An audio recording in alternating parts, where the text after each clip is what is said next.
BJP वाले विरोध कर रहे हैं। मुसलमानों, मेरे भाइयों, मेरे मित्रों, 24 में बगावत कर डालो, क्योंकि ये मुस्लिम विरोधी पार्टी है। पत्रकार महोदय ने सही बताया कि भाजपा के लोग ही मुसलमानों का विरोध करते हैं। हम जैसे लोगों को सिर्फ मोहरा बनाया जाता है। मुसलमान भाइयों, जाग जाओ, समय है, सत्ता परिवर्तन कर लो। मैं नहीं भड़का रहा, जब आप लोग ही बता रहे हो कि भाजपा वाले कह रहे हैं मुसलमानों का विरोध करना है। तो बहाना था, सत्ता निशाना था आपका। बिल्कुल बिल्कुल भैया, जब सुनो, अरे सत्ता के दलाल लो, सुनो, आप जैसे चाटुकार पत्रकार उनकी दलाली कर रहे हो। दलाली मत करो। ये मुसलमानों को, भारत को बांटने की काम अगर कोई करेगी तो वर्तमान सरकार करेगी। जाग जाओ, अभी भी समय है। ये सिर्फ और सिर्फ नहीं, अभी पत्रकार महोदय ने सही बताया कि वो भाजपाई हैं। बहुत बढ़िया, आपको बहुत बहुत धन्यवाद पत्रकार महोदय, आपने हमारी अखियां खोल दी। और मैं तो कह रहा हूं कि भारत के 20% मुसलमान की आंख 24 में खुल जानी चाहिए और सत्ता परिवर्तन हो जाना चाहिए, ताकि ताकि ताकि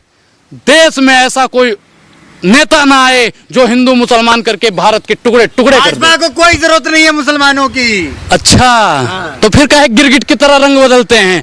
जिस राज्य में मुस्लिम बहुसंख्यक क्षेत्र है वहां पे जाके ऐसे रंग बदलते हैं, ऐसे रंग बदलते हैं महाराज। वहां पे तो ये मौलवी फकीर बन जाते हैं। हम तो कह रहे हैं कि जिस दिन सभी मुसलमान जाग गए ना, जिस दिन उन्होंने समझ लिया कि ये वर्तमान सरकार भारत के टुकड़े करने का काम करती है, उसी दिन ये मुल्क आजाद होगा। मोदी जी को कभी देखा है राहुल गांधी की तरह टोपी पहनते हुए? अच्छा, नहीं, वो टोपी कभी नहीं पहने। भाई देखो, मैं स्वतंत्र हूँ, मैं आजाद हूँ। मैं चंदन लगाऊं या टोपी लगाऊं, ये मेरी आजादी है। बाध्य तो नहीं कर सकते हो ना किसी को। वो प्रधानमंत्री जी का पर्सनल मैटर है। वो टोपी लगाएं, करते हैं, टोपी लगाएंगे। भाई अगर मैं टोपी लगा लूंगा तो क्या ब्रह्मांड डोलने लगेगा? मुसलमानों जाग जाओ, तो क्या 24 में प्रधानमंत्री मुसलमान बनेगा? भाई साहब, अगर ये वर्तमान सरकार कह रही है ना हिंदू खतरे में है, वर्तमान सरकार कह रही है ना हिंदू खतरे में है, तो हम तो बिल्कुल कहते हैं कि भैया भारत के संवैधानिक पद पर बैठा हुआ हर एक नागरिक हिंदू है। और फिर भी अगर हिंदू खतरे में है तो एक मौलाना को प्रधानमंत्री बना दीजिए, मुसलमान भी खतरे में आ जाएगा। मुसलमान देश चला लेगा? क्यों नहीं चला पाएगा? क्यों नहीं चला पाएगा? क्यों? मुसलमान प्रधानमंत्री बन जाएगा तो देश नहीं चलेगा। तो सनातनी को बर्दाश्त होगा?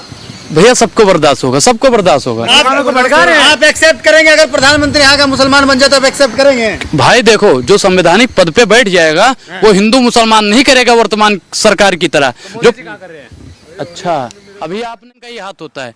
जो लोग दलाली करते हैं, अठान पठान नहीं चलने देंगे, हिंदू राष्ट्र बनाएंगे, उनके भी पीछे कहीं से कहीं फंडिंग आ रही होगी। तो गजवा हिंद के पीछे कौन है? कुछ लोग होंगे भैया, मैं देखो किसी का नाम नहीं जानता कि भैया यही लोग होंगे, लेकिन कुछ लोग तो जरूर है। को बंद कर दिया गया है, उसका भी सही है, सही है, बंद, ऐसा बंद होना चाहिए, बिल्कुल बंद होना चाहिए। और आरएसएस बंद होना चाहिए कि नहीं? भाई देखो, अगर वो सही है तो चलना चाहिए, अगर गलत है तो बंद होना चाहिए। वो सुनो, आरएसएस सही है गलत है? भाई देखो, वो पटेल ने आरएसएस को बैन किया था, गांधी की हत्या का आरोप है उस पर।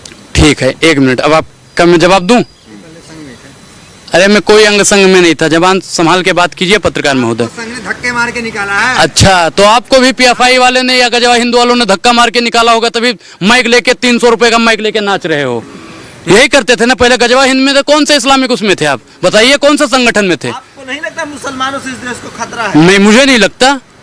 मैं तो कहता हूँ मुझसे भी बड़े भक्त हैं, राष्ट्र भक्त हैं। संगठन बंद कैसे हुआ? बंद क्यों हुआ? भाई जो संगठन में कह रहा हूँ, फिर कह रहा हूँ कि अगर जो संगठन गलत है, संविधान उसे, राजनाथ सिंह का बयान है कि हर मुसलमान आतंकवादी नहीं, लेकिन जो आतंकवादी है वो मुसलमान।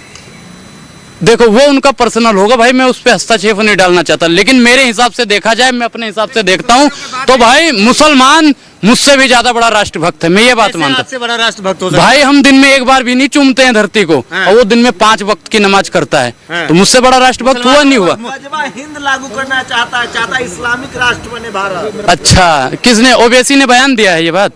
ओवैसी ने कहा है कि मैं गजवा हिंद लागू करूंगा, मैं मुस्लिम राष्ट्र बनाऊंगा। कौन होता है बयान देने वाला? क्यों? आपका मसीहा है, आपका नेता है। भाई हमारे मसीहा तो मोदी जी हैं, हमारे मसीहा राजनाथ सिंह हैं, हमारे मसीहा योगी आदित्यनाथ हैं, हमारे मसीहा अमित शाह जी हैं। हम तो कहते हैं वो लोग हमारे आदर्श हैं, हमारे गुरु हैं। हम उनको वो अगर कह दें, मुसलमानों से देश को खतरा है कि नहीं? 0% भी नहीं, 1% भी खतरा नहीं है हिंदुओं को। आरएसएस से खतरा है कि नहीं? नहीं भाई, मैं नहीं, आरएसएस से अगर खतरा होता, आरएसएस को भी किसी को कोई दिक्कत नहीं है भैया। आरएसएस से कैसे खतरा हो सकता है? आरएसएस जो है सही संगठन है, देश के लिए काम कर रही है भाई देखो वो देश के लिए काम कर रही है, देश हित के, अगर वो देश मानते हैं भाई अब बोले कैमरे पे भाई तलाक हटाओ सही है कि नहीं? सही है, बिल्कुल सही है भाई। वाले पे बात भाई किसी भी बहन बेट अरे सुनो भाई, अच्छा सुनो, वो संगठन या फिर वो सरकार तय करेगी। सवाल पूछा कि पहले आप आरएसएस में सरकार सुनो, वो सरकार तय करेगी, मैं तय करने वाला कोई नहीं हूँ, वो सरकार तय करेगी।